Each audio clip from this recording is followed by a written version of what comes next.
Frères et sœurs, nous venons d'entendre quelques paroles de la part du Seigneur Jésus. Je ne vous cacherai pas que je suis surpris par ce que Jésus dit. Si vous gardez ma parole. Notre Seigneur nous invite à garder sa parole. Mais qu'est-ce que cela veut dire? Ça veut dire que si je garde la parole de Jésus en moi, Jésus est en moi. Nous gardons en nous beaucoup de paroles qui sont les souvenirs et la construction de nos vies.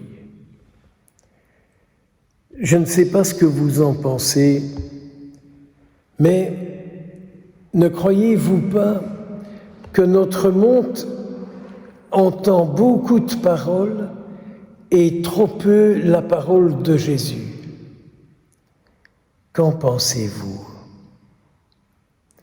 Ne croyez-vous pas que nous devrions dire au Seigneur « Je veux entendre ta parole » parce que c'est la seule qui est la vérité.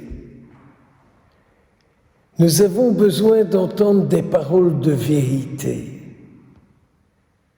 Nous sommes toujours occupés d'entendre des paroles pour régler des situations, pour régler des problèmes. Ou encore pire, des paroles que nous entendons et que nous recevons qui sont parfois des règlements de compte. Toutes ces paroles-là qui tournent en nous et qui nous font tellement du mal. Ou des paroles qui nous ont enfermés. Ce qui s'est passé, c'est un secret, tu ne peux pas le dire. Et combien de paroles comme ça, repensez un peu à toutes les paroles qui vous ont été dites et qui vous ont blessé, bloqué, enfermé. Et alors il y a notre Jésus qui descend du ciel en chaque Eucharistie et qui aujourd'hui vient nous dire « Mais écoute ma parole et tu seras délivré de tout ça. » Si tu écoutes ma parole, mon Père et moi, nous ferons de toi notre lieu de vie. Il faut quand même entendre ça. Mon Père et moi, nous viendrons en toi, et en toi, nous viendrons habiter, résider et vivre. Si nous demandions au Seigneur la grâce de nous souvenir de tout ça. Très bientôt, nous allons célébrer la fête de la Pentecôte. Pas dimanche prochain, dimanche suivant. Ne serait-ce pas là une occasion pour nous préparer à accueillir l'Esprit du Seigneur en nous, afin, comme il vient de le dire, je vais vous l'envoyer. Ne vous tracassez pas, il vous rappellera tout. Finalement, de quoi avons-nous besoin? De tout ce que le Seigneur nous a dit. Et nous ne devrions vivre uniquement de ce qu'il a dit, de ce qu'il offre, de ce qu'il propose. Réfléchissez un peu à ça et regardez si vos vies personnelles ne sont pas en voie d'un changement, d'une transformation, plus vous écouterez ses paroles. Plus vous écouterez sa parole, plus nous serons son lieu de résidence, le lieu où il habite, le lieu à partir duquel il parle, le lieu à partir duquel il agit.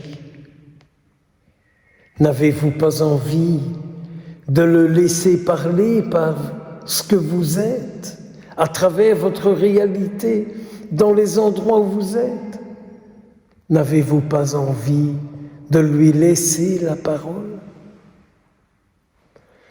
Ne trouvez-vous pas que si Jésus pouvait parler à travers vous, à travers nous, beaucoup de situations seraient transformées, beaucoup de personnes retrouveraient la paix, beaucoup de personnes retrouveraient la joie, leur raison de vivre, leur raison d'être sur la terre. Si vous gardez mes paroles, mon Père et moi viendrons en vous, nous ferons en vous notre demeure. Je vais vous rappeler tout ça, dit Jésus, et vous verrez. Et c'est vrai que la parole du Christ est une parole qui agit en ceux qui l'accueillent. Quoi de plus normal? Sa parole, c'est lui-même. Et donc, plus nous accueillons sa parole, plus nous la vivons, plus Jésus agira à travers nous, en tous ceux, toutes celles que nous rencontrerons, quelles que soient les situations qu'ils vivent, de peine, de joie, de douleur, d'inquiétude, d'espérance. Demandons à la Vierge Marie en ce jour cette grâce, qu'elle nous obtienne de vivre comme elle l'a dit elle-même, que tout se passe pour moi selon la parole du Seigneur. Et aujourd'hui encore, c'est ce qu'elle vit. Qu'elle nous obtienne cette grâce et toutes les bénédictions qui seront y jointes. Beaucoup de bonheur à vous tous, en accueillant la parole du Seigneur en vous.